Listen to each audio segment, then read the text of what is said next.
नमस्कार प्यारे मित्रों, आप सभी का स्वागत है आपके अपने यूट्यूब चैनल शांति जी के क्लासेस में।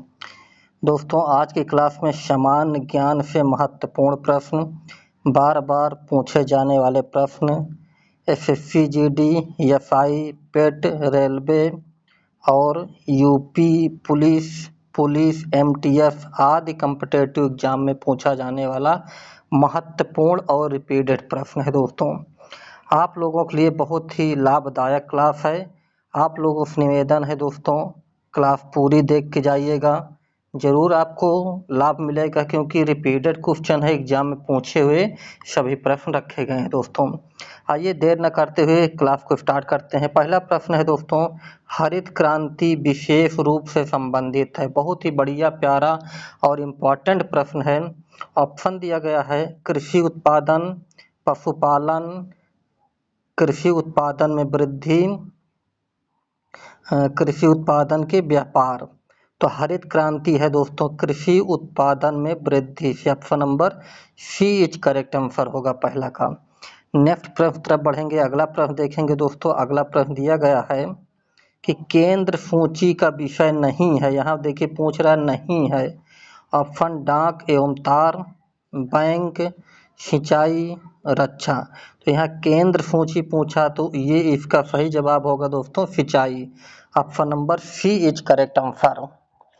नेक्स्ट प्रश्न तरफ बढ़ेंगे, अगला प्रश्न दिया गया है दोस्तों। आप सभी से निवेदन है दोस्तों, सेशन को शेयर करते चलिएगा और दोस्तों जो भी चैनल पर नए हैं अभी तक नहीं सब्सक्राइब किए हैं उनसे विनम्र निवेदन है दोस्तों कि चैनल सब्सक्राइब कर लीजिए जिससे मेरा हर वीडियो आप तक पहुंच सके। दोस्तों, प्रश्न दिया गया क्षेत्रफल की दृष्टि से विश्व का दूसरा बड़ा महाद्वीप कौन सा है। ऑप्शन एशिया, उत्तरी अमेरिका, ऑस्ट्रेलिया और अफ्रीका। तो दोस्तों नंबर 1 पे जो सबसे बड़ा महाद्वीप है वो एशिया है हमारा, नंबर 1 पे। दूसरे नंबर पे अफ्रीका है दोस्तों। तो इसका सही जवाब जाएगा ऑप्शन नंबर डी, अफ्रीका, क्योंकि यहाँ दूसरा पूछ रहा है। तो सबसे बड़ा एशिया, दूसरे नंबर पर अफ्रीका। नेक्स्ट प्रश्न दिया गया है दोस्तों, अगला प्रश्न है उत्तर प्रदेश में तेल शोधक कारखाना है। आगरा, झांसी, मथुरा, लखनऊ। तो तेल शोधक कारखाना दोस्तों उत्तर प्रदेश में मथुरा में स्थित है। Option number C is correct answer, Mathura. Next प्रश्न, अगला प्रश्न दिया गया है दोस्तों, भारत की संघीय कार्यपालिका का संवैधानिक प्रमुख है लोकसभा अध्यक्ष, राष्ट्रपति, उपराष्ट्रपति, प्रधानमंत्री। बहुत बढ़िया प्रश्न दिया गया है दोस्तों। तो यहाँ दिया है संघीय कार्यपालिका संवैधानिक का प्रमुख कौन है। तो इसका सही जवाब दोस्तों है, दोस्तों इस प्रश्न का सही जवाब जो होगा वो राष्ट्रपति। ऑप्शन नंबर बी करेक्ट जाएगा दोस्तों। ऑप्शन नंबर बी करेक्ट है, राष्ट्रपति। नेक्स्ट प्रश्न तरफ बढ़ेंगे, अगला प्रश्न दिया गया है भारतीय रिजर्व बैंक की स्थापना हुई थी, मतलब आरबीआई की स्थापना कब हुई थी। 1 अप्रैल 1935, 1 अप्रैल 1945, 1 अप्रैल 1955, 1 अप्रैल 1965। देखिए सभी में 1 अप्रैल दिया गया, यहाँ से यहाँ तक पूरे ऑप्शन में। तो रिजर्व बैंक की जो स्थापना हुई दोस्तों 1935 में हुई। तो ऑप्शन नंबर ए करेक्ट जाएगा, 1 अप्रैल 1935। नेक्स्ट प्रश्न, अगले प्रश्न तरफ बढ़ेंगे, अगला प्रश्न दिया गया है दोस्तों, भारत में प्रमुख चावल उत्पादक प्रदेश है। झारखंड, राजस्थान, केरल, पश्चिम बंगाल। तो चावल का जो प्रमुख उत्पादन दोस्तों Paschim Bangal. Option number D correct जाएगा, पश्चिम बंगाल। अगले प्रश्न तरफ बढ़ेंगे, बाबरनामा बाबर द्वारा लिखी एक क्या है महाकाव्य, कविताओं का संकलन, आत्मकथा, धार्मिक पुस्तक। तो बाबरनामा क्या है दोस्तों, ये आत्मकथा है। Option number C is correct answer होगा, आत्मकथा। नेक्स्ट प्रश्न, अगला प्रश्न दिया गया है मैंने एक मुट्ठी भर बाजरे के लिए हिंदुस्तान का साम्राज्य लगभग खो दिया था, यह शब्द शेर शाह ने कहे थे। हुमायूं से चौसा युद्ध के बाद, मालदेव से युद्ध करने के बाद, राय सिंह की विजय के बाद, कन्नौज का युद्ध जीतने के बाद। बहुत बढ़िया प्रश्न दोस्तों है। तो इसका सही जवाब होगा दोस्तों, इसका सही जवाब दोस्तों जो है वो मालदेव से युद्ध करने के बाद। Option number B is correct answer होगा। नेक्स्ट प्रश्न तरफ बढ़ेंगे। अगला प्रश्न दिया गया है, इबादत खाना का निर्माण करवाया था। ऑप्शन अकबर ने, औरंगजेब ने, अलाउद्दीन खिलजी ने, फिरोज तुगलक ने।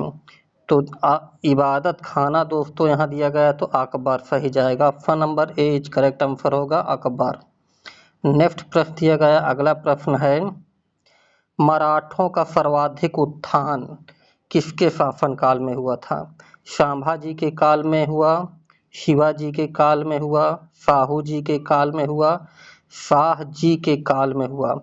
तो मराठों का जो सर्वाधिक उत्थान था दोस्तों वो शिवाजी के शासनकाल में हुआ था। Option number B is correct answer Shivaji.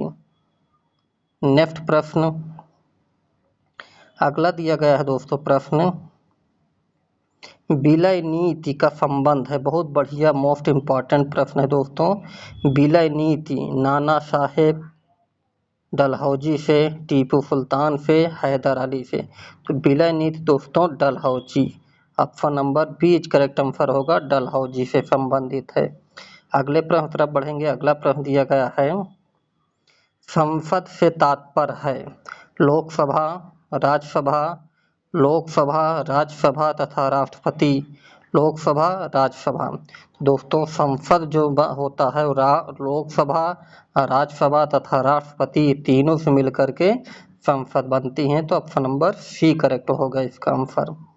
Next प्रश्न देखेंगे। अगला प्रश्न दिया गया है दोस्तों, भारत के राष्ट्रपति को कौन सा अधिकार नहीं है? ऑप्शन संकटकालीन स्थिति की घोषणा करना, विदेश में राजदूतों की नियुक्त करना, संसद के भंग करना तथा नए चुनाव का आदेश देना, लोकसभा के सदस्यों की नियुक्ति करना। तो दोस्तों इसका सही जवाब जो है दोस्तों यह है लोकसभा के सदस्यों का। ऑप्शन नंबर डी करेक्ट होगा, लोकसभा के सदस्यों के नियुक्त करना। नेक्स्ट प्रश्न अगले प्रश्न की तरफ बढ़ेंगे दोस्तों सेशन को शेयर करते चलिएगा, और जो भी नए हैं अभी तक हमारे चैनल नहीं सब्सक्राइब किए प्लीज़ सब्सक्राइब कर लीजिए। दोस्तों भारत का प्रथम नागरिक होता है, मोस्ट इम्पॉर्टेंट क्वेश्चन है दोस्तों, राष्ट्रपति, उपराष्ट्रपति, प्रधानमंत्री, लोकसभा अध्यक्ष। तो भारत का जो प्रथम नागरिक होता है वो राष्ट्रपति होता है दोस्तों। Option number A is correct answer होगा। नेक्स्ट प्रश्न अगला प्रश्न दिया गया है दोस्तों, बहुत इंपॉर्टेंट प्रश्न रखे गए हैं, सभी प्रश्न इंपॉर्टेंट हैं। सर्दियों में अंटार्कटिका में अंधेरा रहता है 6 घंटे, 12 घंटे, 24 घंटे, 48 घंटे। तो सर्दियों की बात कर रहा है, अंटार्कटिका में बोल रहा तो ये 24 घंटे रहता है दोस्तों। Option number C is correct answer 24 घंटे। नेक्स्ट प्रश्न अगला प्रश्न है दोस्तों, कुबेर गुलाल में उड़ता हुआ हल्का रंगीन पदार्थ है। ऑप्शन गेरू, चांदी, अभ्रक, बर्फ। तो इसका सही जवाब दोस्तों होगा अभ्रक। Option number C is correct answer अभ्रक। अगले प्रश्न तरफ बढ़ेंगे। अगला प्रश्न दिया गया है दोस्तों, कर्नाटक में कैगा में स्थित है विद्युत उत्पादन केंद्र, परमाणु ऊर्जा उत्पादन केंद्र, रेलवे इंजन उत्पादन केंद्र, एल्युमिनियम उत्पादन केंद्र। तो कर्नाटक की बात यहाँ हो रही दोस्तों, कैगा की बात चल रही है, तो यहाँ परमाणु ऊर्जा केंद्र स्थित है। Option number B is correct answer परमाणु ऊर्जा केंद्र उत्पादन केंद्र। नेक्स्ट प्रश्न अगला प्रश्न दिया गया है दोस्तों, भारत में डाक प्रणाली प्रारंभ हुई सन 1966, सन 1866, सन 1967, सन 1968। डाक प्रणाली यहाँ दोस्तों प्रश्न दिया गया है तो 1866। Option number B is correct answer 1866। Next और लास्ट प्रश्न है, क्योंकि 20 ही प्रश्न रखे गए हैं दोस्तों। 20 में आपके कितने सही जा रहे हैं, कितने आपको आ रहे हैं दोस्तों, कमेंट्स करिएगा। बहुत बढ़िया और इम्पॉर्टेंट प्रश्न है दोस्तों, बहुत बार ये पूछा गया है एग्जाम में। इंटरनेट का प्रयोग किए जाने वाले www का विस्तारित रूप क्या है? World wide windows, world wide web, well world with windows. तो www का जो विस्तारित रूप है दोस्तों, world wide web. Option number B is correct answer होगा दोस्तों। तो ये रहा दोस्तों सामान्य ज्ञान से संबंधित, जनरल नॉलेज से संबंधित दोस्तों टॉप 20 प्रश्न, रिपीटेड प्रश्न, एग्जाम में पूछे हुए प्रश्न, सारे प्रश्न एग्जाम पूछे हुए रखे जाते हैं दोस्तों। तो ये क्लास कैसी लगी दोस्तों आपको, कमेंट्स बताइएगा दोस्तों। चलिए मिलते हैं नेक्स्ट वीडियो के साथ, तब तक आप मस्त रहिए, स्वस्थ रहिए दोस्तों, अपनी तैयारी मजबूत करते रहिए। जय हिंद।